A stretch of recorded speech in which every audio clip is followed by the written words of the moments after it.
ఇక పిఠాపురం ఎమ్మెల్యే ఉప ముఖ్యమంత్రి పవన్ కళ్యాణ్ తన జీతాన్ని ప్రజల సంక్షేమం కోసం వినియోగిస్తున్నారు. చేబ్రోలు గ్రామంలో నా జీతం మీ జీవితం అనేటువంటి కార్యక్రమంలో భాగంగా అనాథ పిల్లలకు ఒక్కొక్కరికి 5,000 రూపాయల చొప్పున ఆర్థిక సహాయం అందించారు. అలాగే ముఖ్యమంత్రి సహాయ నిధి నుంచి వైద్య ఖర్చుల కోసం చెక్కులను పంపిణీ చేశారు. ఈ సందర్భంగా జనసేన జిల్లా అధ్యక్షుడు తుమ్మల బాబు, మాజీ ఎమ్మెల్యే పెడెం దొరబాబు పవన్ కళ్యాణ్ పిఠాపురం అభివృద్ధికి నిరంతరం కృషి చేస్తున్నారని తెలిపారు.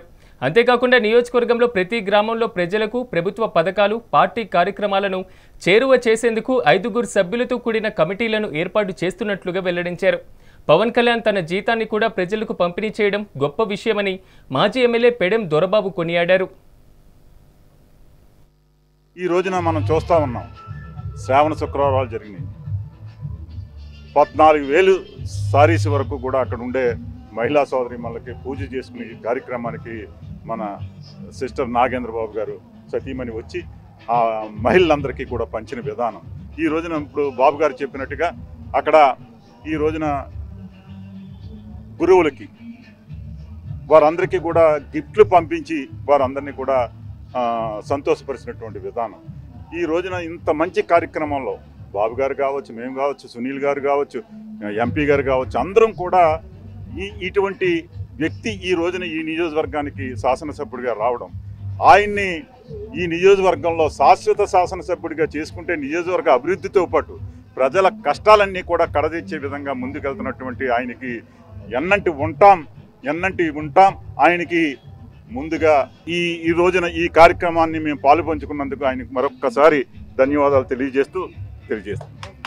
ఈరోజు మా పిఠాపురం ఎమ్మెల్యే పవన్ కళ్యాణ్ గారు, మా జనసేన అధ్యక్షులు పవన్ కళ్యాణ్ గారికి కృతజ్ఞతలు తెలియజేసుకుంటున్నామండి. ఎందుకంటే ఆయన పోటీ చేయాలంటే 175 నియోజకవర్గాల్లో ఏదో ఒక నియోజకవర్గం ఎంచుకోవచ్చు, కానీ ఆ అదృష్టాన్ని అవకాశాన్ని మా పిఠాపురం ప్రజలకి కల్పించినందుకు చాలా సంతోషంగా ఆయనకి కృతజ్ఞతలు తెలియజేసుకుంటున్నాం. గతంలో భీమవరం గాజువాకలో వాళ్ళు చేసింది చాలా దురదృష్టవంతులు అని ఆ ప్రజలు మేము భావించి, మా పిఠాపురం ప్రజలు అదృష్టవంతులుగా మేము భావిస్తున్నాం. ఎందుకంటే ఆయన చేసే కార్యక్రమాలు 1, 2 కాదండి, ఒక రోజు చెప్పుకుంటా పోతే మనకి చాలా కోకోలుగా ఉంటాయి ఆయన చేసే పనులు అన్నీ. ఎందుకంటే ఈరోజు మన దేశంలో 4,131 మంది ఎమ్మెల్యేలు ఉంటే ఏ ఎమ్మెల్యేకి రాని ఆలోచన మా పిఠాపురం ఎమ్మెల్యే గారికి వస్తుంది. మొన్న 30వ తారీఖున వైజాగ్లో ఆయన చెప్పిన సభలో ఏం చెప్పారంటే మెంబర్షిప్ టు లీడర్షిప్ అని చెప్పారు. అదేవిధంగా ఇక్కడ పిఠాపురంలో ఆచరణ చేసి చూపిస్తున్నారు ఆయన. ఆ రోజు సభలో ఏమైతే వాక్యాలు చెప్పారో అవి తూచా తప్పకుండా పిఠాపురంలో కొనసాగిస్తున్నారు ఆయన. సీఎం రిలీఫ్ ఫండ్ చెక్కుల్ని 38 చెక్కులను పంచడం జరుగుతుందండి. ఆ కార్యక్రమంలో భాగంగానే మా పార్టీ అధినేత ఆశయాలకి అనుగుణంగా ఎవరైతే మొన్న వైజాగ్ మీటింగ్లో చెప్పడం జరిగింది, వాలంటీర్స్ టు నాయకులు అవుతారని చెప్పేసి వాలంటీర్స్ని ముందు పెట్టాలనే ఉద్దేశంతో పార్టీ కష్టపడిన ప్రతి ఒక్కరిని కూడా ఒక నాయకత్వం వహించేలా చేస్తానని చెప్పేసి పవన్ కళ్యాణ్ గారు మాట ఇచ్చారు. దాన్ని నిరూపించుకోవడానికి ప్రతి ఒక్క కార్యక్రమం కూడా వాలంటీర్స్తో చేయించడం, అభివృద్ధి అంటే పిఠాపురం అంటే అభివృద్ధి అని చెప్పేసి చూపించడానికి కూడా ఈ ఇలాంటి కార్యక్రమాలే మనకి ఉదాహరణ అండి.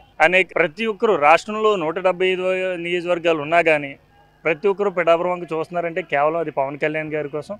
ఈరోజు మాకు ఇంత గౌరవం దక్కుతుందంటే పిఠాపురం అనే పదాన్ని మేము ఎక్కడికైనా వెళ్ళినప్పుడు పిఠాపురం అని చెప్పడానికి ఎంతో గర్వపడుతున్నాం. ఒకప్పుడు చెప్పుకునేవాళ్ళం పిఠాపురం ఎవరికి తెలీదు, కాకినాడో లేదంటే ఏ రాజమండ్రియో లేదంటే వైజాగ్ దగ్గరలో ఉంటుందండి అని అలా చెప్పుకోవడం జరిగింది. కానీ కేవలం ఈరోజు వాళ్ళు కూడా మా పిఠాపురం పేరు పలుకుతున్నారంటే దానికి కారణం డిప్యూటీ సీఎం పవన్ కళ్యాణ్ గారు.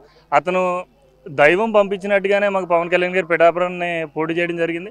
అదేవిధంగా పిఠాపురం ప్రజల్ని కన్నురెప్పగా, ఇప్పుడు కంటికి కన్నురెప్పలు ఎంత ముఖ్యంగా వర్క్ చేస్తాయో కనీసం టెస్ట్ కూడా పడనీయకుండా అదేవిధంగా పిఠాపురం మీద ఎటువంటి మచ్చ లేకుండా చేయాలనేది పవన్ కళ్యాణ్ గారి ఉద్దేశం.